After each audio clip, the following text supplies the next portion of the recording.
जय हिंद मित्रांनो, ज्यांनी मुंबईला फॉर्म भरलाय मुलींनी त्यांच्यासाठी ही गोष्ट आहे। तुम्ही दादर ईस्टला आल्यानंतर दादर ईस्टवरून नायगावला जाण्याच्या रस्त्यावर 400 मीटर चालत गेलं की तिथे गुरुद्वारा आहे। मेन रोडवर तुम्ही कोणाला विचारलं तरी सांगेल गुरुद्वारा कुठे आहे। तर तुम्ही तिथे स्टे करू शकता, कमी प्राइसमध्ये होऊन जाणार आणि तिथे मुलं अलाउड नाही, फक्त मुली राहू शकतात। आणि त्यानंतर तुम्ही दादरला आल्यानंतर तुम्हाला म्हणायचे की नायगावला तुम्ही कसं जाऊ शकता।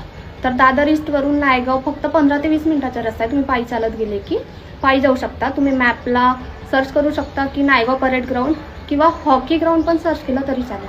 आणि त्यानंतर तुम्ही बसने सुद्धा जाऊ शकता। दादर ईस्टवरून 218 नंबरची बस, 217 नंबरची बस, 64 नंबरची बस, हे सर्व बस इथे जातात नायगावला। आणि त्यानंतर तुमची राहण्याची व्यवस्था, हॉटेल्स, तर दादर ईस्टला तुम्ही त्या पायऱ्या उतरल्या खाली चालले म्हणजे दादर ईस्ट रेल्वे स्टेशनवरून खाली उतरले की लगेच तिथे हॉटेल्स आहे।